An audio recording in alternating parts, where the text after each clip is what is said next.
Hello friends, कैसे हैं आप सब। एनएच ऑनलाइन क्लासेस पर आपका बहुत बहुत स्वागत है। दोस्तों, इस वीडियो में मैं आपको class 12th geography chapter number 1 प्राकृतिक एवं विश्व क्षेत्र बोर्ड एग्जाम 2027 का वीवीआई ऑब्जेक्टिव क्वेश्चन कवर करने वाला हूं, जो कि इस चैप्टर से हर साल पूछते हैं। अगर चैनल पर पहली बार आया है तो चैनल को सब्सक्राइब करें और बेल आइकन को प्रेस करें। चलते हैं बिना देर किए हुए प्रश्न की ओर। पहला नंबर प्रश्न करा है, भूगोल शब्द सर्वप्रथम प्रयोग किया था। Option A Hecataeus, option B Eratosthenes, option C Ratzel, option D इनमें से कोई नहीं। इसका जो राइट आंसर है ऑप्शन नंबर बी यानी एरेथोस्थनीज। चलते अगले प्रश्न की ओर। प्रश्न नंबर 2 कह रहा है, भूगोल का जनक कौन है। ऑप्शन ए है ग्रिफिथ टेलर, आपका option B Eratosthenes, option C Hecataeus, option D Ratzel. इसका जो राइट आंसर है ऑप्शन नंबर बी यानी एरेथोस्थनीज। चलते अगले प्रश्न की ओर। प्रश्न नंबर 3 का है, आधुनिक मानव भूगोल के जनक कौन है। A Friedrich Ratzel, B Varenius, C Charles Darwin, D Ellen Semple. इसका जो राइट आंसर है ऑप्शन नंबर ए यानी फ्रेडरिक रेडजेल। चलते अगले प्रश्न की ओर।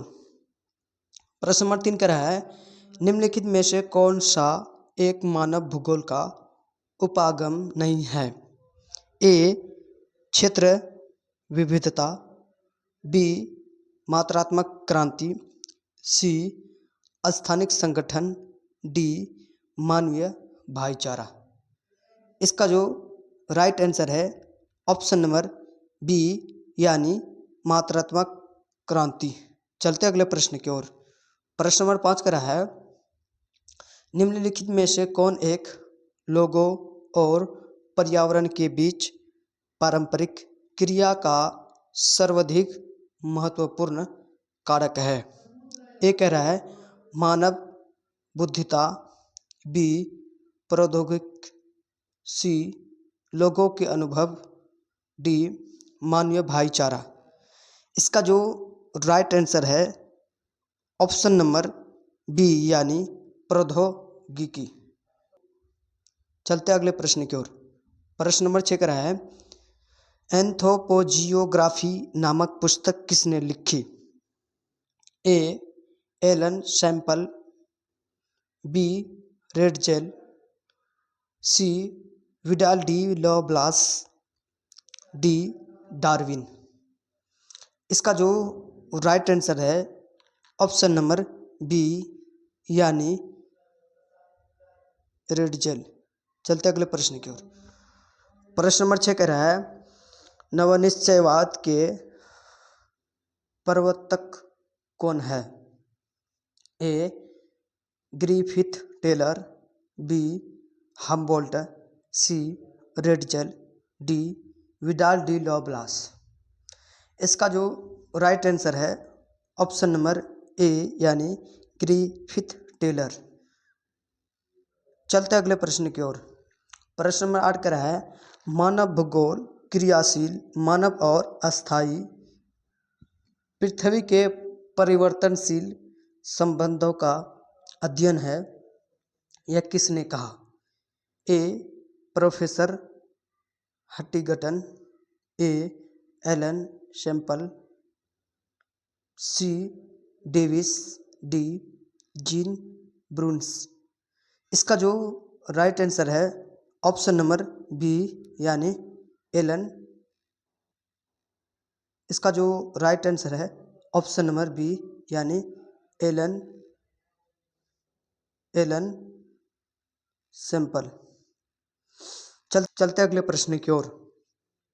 प्रश्न नंबर 9 कह रहा है, संभववाद शब्द का प्रयोग सर्वप्रथम किस फ्रांसीसी विद्वान ने किया था। ए विडाल डी लॉब्लास, बी लुशियन फ्रेबे, सी फ्रांसिस बेकन, डी जीन ब्रून्स। इसका जो राइट आंसर है ऑप्शन नंबर बी यानी लुशियन फ्रेबे। चलते अगले प्रश्न की ओर। प्रश्न नंबर 10 का है संभववाद अवधारणा में किस घटक को महत्वपूर्ण माना गया है? ऑप्शन ए प्राकृतिक घटक, ऑप्शन बी मानवीय घटक, ऑप्शन सी ए एवं बी दोनों, डी इनमें से कोई नहीं। इसका जो राइट आंसर है ऑप्शन नंबर बी यानी मानवीय घटक। चलते अगले प्रश्न की ओर। चलते अगले प्रश्न की ओर। प्रश्न नंबर 11 कह रहा है रुको और जाओ निश्चयवाद के परत। प्रश्न नंबर 11 कह रहा है अगला प्रश्न। चलते अगले प्रश्न की ओर। प्रश्न नंबर 11 कह रहा है रुको और जाओ निश्चयवाद के प्रवर्तक कौन है? ए फ्रेडरिक रेडजेल, बी विडा डी लॉबलास, सी लुशियन फ्रेबे, डी ग्रिफिथ टेलर। इसका जो राइट आंसर है ऑप्शन नंबर डी यानी ग्रिफिथ टेलर। चलते अगले प्रश्न की ओर।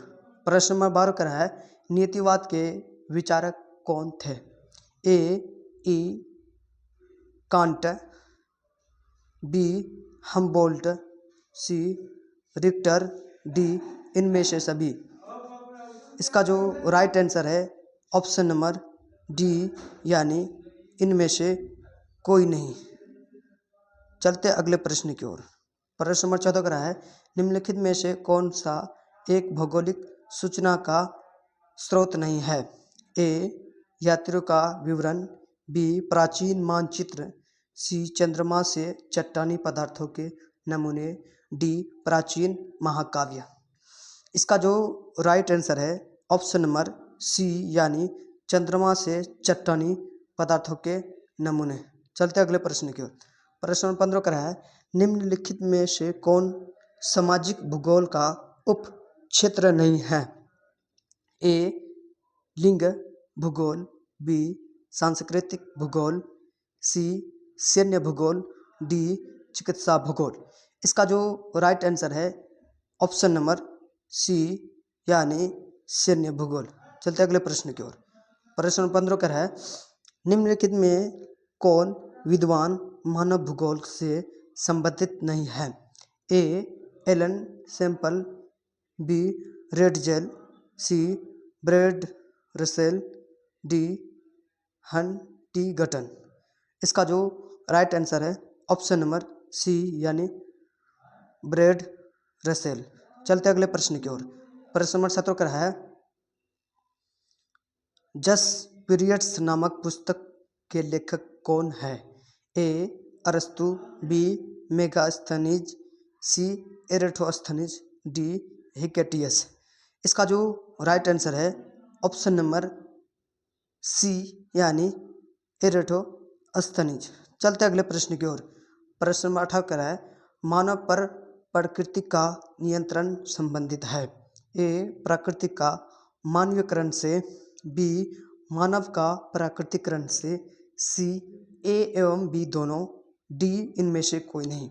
इसका जो राइट आंसर है ऑप्शन नंबर डी यानी इनमें से कोई नहीं। चलते अगले प्रश्न की ओर। प्रश्न नंबर 19 का है प्रकृति पर मानव का नियंत्रण संबंधित है? ए प्रकृति का मानवीयकरण से, बी मानव का प्राकृतिकरण से, सी ए एवं बी दोनों, डी इनमें से कोई नहीं। इसका जो राइट आंसर है ऑप्शन नंबर बी यानी मानव का प्राकृतिकरण से। चलते अगले प्रश्न की ओर। प्रश्न नंबर 20 का है निम्न में से कौन मानव भूगोल से संबंधित नहीं है? ए प्रत्यक्षवाद, बी संभववाद, सी समुद्र विज्ञान, डी मानववाद। इसका जो राइट आंसर है ऑप्शन नंबर ए यानी प्रत्यक्षवाद। चलते अगले प्रश्न की ओर। प्रश्न नंबर 21 का है, जियोलॉजी भूगोल शब्द की उत्पत्ति हुई है। ए ग्रीक शब्द से, बी लैटिन शब्द से, सी अंग्रेजी शब्द से, डी इनमें से कोई नहीं। इसका जो राइट आंसर है ऑप्शन नंबर सी यानी अंग्रेजी शब्द से। चलते अगले प्रश्न की ओर। प्रश्न नंबर 22 का है, भू आकृति प्राकृतिक वनस्पति मृदा जलवायु आदि का अध्ययन करते हैं। ए भौतिक भूगोल से, बी मानव भूगोल से, सी ए और बी दोनों, डी इनमें से कोई नहीं। इसका जो राइट आंसर है ऑप्शन नंबर ए यानी भौतिक भूगोल। चलते अगले प्रश्न की ओर। प्रश्न नंबर 23 का है, एंथ्रोपोजियोग्राफी संबंधित है। ए भौतिक भूगोल से, बी मानव भूगोल से, सी ए एवं बी दोनों से, डी इनमें से कोई नहीं। इसका जो राइट आंसर है ऑप्शन नंबर ए यानी भौतिक भूगोल से। चलते अगले प्रश्न की ओर। प्रश्न नंबर 24 का है, इनमें से कौन सी विचारधारा मार्क्स के सिद्धांत का पालन करती है। ए व्यवहारवादी, बी आमूलवादी रेडिकल, सी मानवतावादी, डी इनमें से कोई नहीं। इसका जो राइट आंसर है ऑप्शन नंबर बी यानी आमूलवादी रेडिकल। चलते अगले प्रश्न की ओर। प्रश्न नंबर 25 का है, मानव भूगोल मानव समाज और धरातल के बीच संबंधों का अध्ययन है। यह कथन किसका है। ए हिकेटियस, बी एरेटोस्थनीज, सी रेडजेल, डी इनमें से कोई नहीं। इसका जो राइट आंसर है ऑप्शन नंबर बी यानी एरेटोस्थनीज। चलते अगले प्रश्न की ओर। प्रश्न नंबर 26 का है, निम्नलिखित में से कौन सा एक भूगोल का वर्णन नहीं करता है। ए समाकलनात्मक अनुशासन, बी मानव और पर्यावरण के बीच अंतर संबंधों का अध्ययन, सी द्वैधता पर आधारित, डी प्रौद्योगिक विकास के फलस्वरूप आधुनिक समय में प्रासंगिक नहीं। इसका जो राइट आंसर है ऑप्शन नंबर सी यानी द्वैधता पर आधारित। चलते अगले प्रश्न की ओर। दोस्तों, अगर इस वीडियो को लास्ट तक देखे हैं, हमारे चैनल को सब्सक्राइब करें और बेल आइकन को प्रेस करें। तब तक के लिए जय हिंद, जय भारत।